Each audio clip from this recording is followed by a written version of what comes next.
ভাইরে ভাই, ভাবতেও অবাক লাগে যে টেকনো শুধুমাত্র 19,999 টাকা এমন একটা ফোন লঞ্চ করছে যেটাতে কিনা একদম বেজেললেস আইফোনের মতো রাউন্ড আকৃতির কর্নার যুক্ত ডিসপ্লে পাওয়া যায়।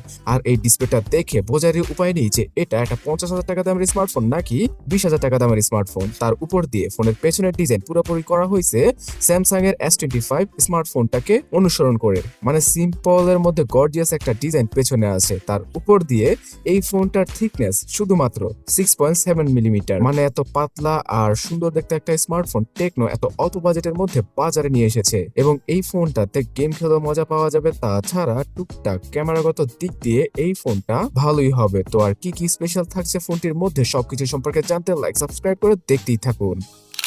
স্পার্ক 40 প্রো স্মার্টফোনটার পেছনের ডিজাইন পুরোপুরি স্যামসাং এর S25 স্মার্টফোনটার মতো, আর পেছনে গ্লাস ইউজ না করা হলেও সুন্দর দেখতে প্লাস্টিক ইউজ করা হয়েছে। সো অবশ্যই একটা ব্যাক কভার ইউজ করার পরামর্শ থাকবে যদি ফোনটা অনেকদিন স্ক্র্যাচ প্রুফ ভাবে ইউজ করতে চান। এই ফোনের বক্সের সাথে পাওয়া যাবে 45 ওয়াটের একটা চার্জিং পিক, USB type C data cable, SIM ejector tool সহ এখানে রয়েছে সুন্দর দেখতে একটা টিপু কেস। ফোনের পোর্টস এবং বাটনগুলো ঠিকঠাক পজিশনে ছিল, আর এই ফোনটার USB টাইপ সি পোর্টটা দেখলে বোঝা যায় যে এটা কতটা পাতলা একটা স্মার্টফোন। ফোনের উপরে এবং নিচে রয়েছে ডুয়াল স্টোরেজ স্পিকার, আর পেছনে যে তিনটা ক্যামেরা কাটআউট সেখানে একটার মধ্যে আর ব্লাস্টার সেন্সরটাকে ইউজ করা হয়েছে, যার মাধ্যমে যে কোনো এসি, টিভি অথবা রিমোট কন্ট্রোলকৃত ডিভাইসকে ইজিলি কন্ট্রোল করা পসিবল। যে জিনিসটার জন্য এই ফোনটা মার্কেট কাঁপাচ্ছে সেটা হচ্ছে গিয়ে এর ডিসপ্লে। টেকনো এর আগে এত সুন্দর ডিসপ্লে যুক্ত স্মার্টফোন কখনই মার্কেটে আনেনি। প্রথম দেখায় মনে হবে যে এটা একটা 50,000 টাকা দামের স্মার্টফোনের ডিসপ্লে। এখানে 144 হার্জের হায়ার রিফ্রেশ রেট রয়েছে, যদিও কিনা এই ফোনটা 120 হার্জেই ম্যাক্সিমাম টাইমে কাজ করবে, বিকজ ম্যাক্সিমাম অ্যাপের মধ্যে 144 হার্জটা কাজ করে না। আর চিপসেটগত দিক দিয়েও একটা লিমিটেশন রয়েছে, সেটা নিয়ে একটু পরে জানাচ্ছি। আর ক্যামেরা সম্পর্কেও একটু পরে বলবো, তার আগে ডিসপ্লের পিক ব্রাইটনেস সম্পর্কে জানা যাক। 4500 নিটসের পিক ব্রাইটনেস রয়েছে, এখানে পাওয়া যাবে 1600 নিটসের ম্যাক্সিমাম ব্রাইটনেস, যেটা কিনা সব সময় কাজে আসবে এবং তীক্ষ্ণ রোদের আলোতেও এই ফোনটা ইজিলি ইউজ করা যাচ্ছিল। এবং আপনি জেনে অবাক হবেন যে এই ফোনটা তো 1.5K রেজুলেশনকে ইউজ করা হয়েছে, যেটা কিনা এর আগে টেকনোর 30,000 টাকা দামের স্মার্টফোনও আমি কখনো ইউজ হতে দেখিনি। সো এর জন্যই এই ডিসপ্লেটা এত বেশি ক্রিস্পি আর শার্প লাগবে। তবে ব্যাটারিকে সেভ করার জন্য আপনারা ফুল এইচডি রেজুলেশনের মুডটাকে অন করেও এই ডিসপ্লেটা ইউজ করতে পারবেন। 6.78 ইঞ্চি সাইজের এই ডিসপ্লেটা 20,000 টাকা দামের স্মার্টফোন হিসেবে এ প্লাস কোয়ালিটির। Corning gorilla glass 7 IR protection থাকছে ডিসপ্লের উপরে। তো ডিসপ্লেগত দিক দিয়ে 10-এর মধ্যে 9 দেওয়াই যায় এইরকম বেজেললেস দেখতে আইফোনের মতো সুন্দর ডিসপ্লেকে। সফটওয়্যার সেকশনে অ্যান্ড্রয়েড 15 এর সাথে iOS 15.1টা রয়েছে, যেটা কিনা অনেক বেশি এআই রিলেটেড কাজগুলো করতে পারে এবং এই সফটওয়্যারের স্মুথনেসটাও অনেক বেশি। টেকনো ক্লেম করছে 5 বছর কোনো ল্যাগ ছাড়া এই ডিভাইসটা ইউজ করা পসিবল। তো আমি ধরে নিচ্ছি যে 3 বছর আপনারা অন্তত টুকটাক ল্যাগ ছাড়াই এই ফোনটা নর্মালি মানে লাইটওয়েট ভাবে ইউজ করতে পারবেন।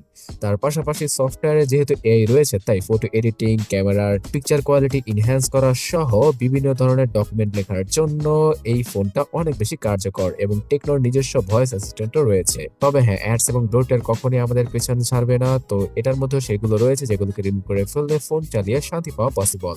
এই ডিভাইসটার যে কন্ট্রোল সেন্টার রয়েছে সেটা পুরোপুরি iOS 18 থেকে ইন্সপায়ার্ড, মানে আইফোনের মতো আর কি।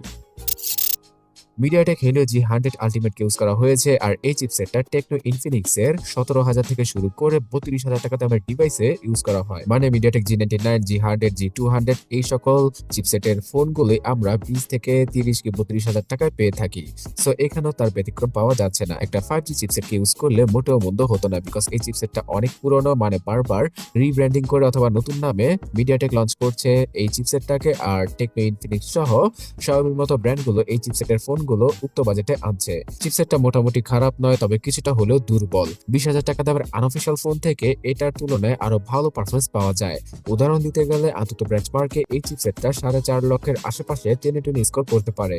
On the other hand iQOO Z10X, যেটা কিনা 20,000 টাকার ভেতরেই আনঅফিশিয়াল পাওয়া যায়, সেই ফোনটা 6 লাখের উপর স্কোর করতে পারে। সো বুঝতেই পারছেন কিছুটা হলেও দুর্বল মনে হয় আনঅফিশিয়াল ফোনগুলোর তুলনায় অফিশিয়াল এই ফোনটিকে। বাট ভিভো, ওপ্পো অথবা xiaomi realmeর অফিসিয়াল ফোনগুলোর সাথে কম্পেয়ার করলে টেকনোর এই ফোনটা ভালোই এগিয়ে রয়েছে। রেগুলার লাইফে ফেসবুক, হোয়াটসঅ্যাপ, ইমো, বিকাশ, রকেট, পাঠাও যে কোনো অ্যাপ আপনারা ইউজ করতে পারবেন ইজিলি। আর র্যাম ম্যানেজমেন্টটাও মোটামুটি ভালোই বলা চলে। বাট 1 থেকে 1.5 বছর ইউজ করার পরে টুকটাক ল্যাগের দেখা পাওয়াই যাবে। এবং গেমিং এর ক্ষেত্রে পাবজির মতো গেম 40 এফপিএস এর সর্বোচ্চ খেলা পসিবল। ফ্রি ফায়ার গেমটাও মোটামুটি গ্রাফিক্সে রেখে আপনারা হায়ার সেটিংসে খেলতে পারবেন। 8 জিবি র্যামের সাথে 256 জিবির ইন্টারনাল মেমোরিকে নিয়ে এসেছে টেকনো এই 20,000 টাকার ভেতরে। আর 8 জিবি র্যামের সাথে সেই 8 জিবি র্যামকে যুক্ত করে মনে মনে 16 জিবি র্যামকে ইউজ করা পসিবল টেকনো স্পার্ক 40 প্রো স্মার্টফোনটায়। এবার চলুন জানা যাক ক্যামেরা সম্পর্কে। আদৌ কি 20,000 টাকার নিচে সেরা ক্যামেরা অফার করছে টেকনো?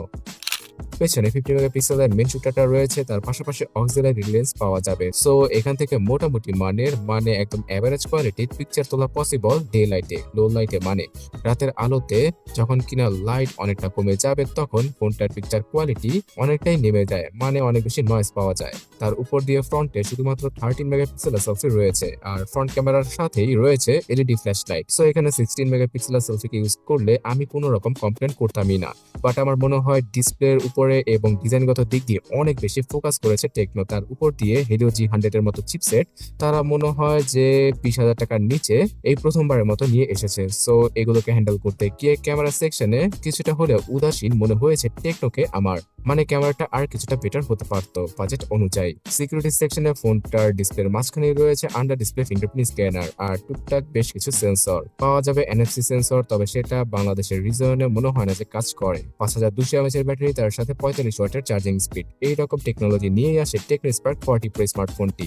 সো এক কথায় বলতে গেলে ফোনটার ডিসপ্লে, সফটওয়্যার এক্সপিরিয়েন্স আর পারফরমেন্সটা মোটামুটি ভালোই বলা চলে উক্ত বাজেটে। বিশেষ করে ডিসপ্লেটা অনেকটাই বেটার, বাট ক্যামেরা সেকশনে আরো কিছুটা উন্নতি করতে পারতো টেকনো। তার উপর দিয়ে 6000 mAh এর ব্যাটারিকে দিলে মন্দ হতো না, বিকজ বর্তমানে ম্যাক্সিমাম কোম্পানি 6 থেকে 7000 mAh এর ব্যাটারি, সিলিকন কার্বন টেকনোলজির ব্যাটারি তাদের ফোনে দিচ্ছে এই 20,000 টাকার আশেপাশে। বাট এই ডিভাইসটাকে পাতলা করতে গিয়ে ব্যাটারি সেকশনে কিছুটা হলেও কুরবানি দিয়েছে তারা। সো এই ব্যাটারিটা মানে 5200 mAh এর ব্যাটারি টেনে টুনে একদিনের মতো ব্যাটারি ব্যাকআপ দিয়ে দিবে যদি আপনারা ফুল এইচডি রেজলিউশনের মুডটাকে অন করে ডিসপ্লেটা ইউজ করে থাকেন। আর সফটওয়্যার আপডেটের কথা বলতে গেলে টেকনো এখানে আরো বেশ কিছুটা উদাসীন, মানে 1 বছর কি 2 বছরের সফটওয়্যার আপডেট দিবে, বাট সেটা অনেকটাই লেট করে। ওভারঅল বলতে গেলে 20,000 টাকার মধ্যে সুন্দর দেখতে একটা অফিসিয়াল ফোন কিনতে চাইলে টেকনো স্পার্ক 40 প্রোটা আপনার জন্য। আদারওয়াইজ আনঅফিসিয়াল ভাবে iQOO Z10X অথবা স্যামসাং এর M35 অথবা CMA ফোন 1 কে আপনারা কনসিডার করতেই পারেন। আমার সাথে একমত হলে এখনই লাইক দিয়ে জানিয়ে দিন।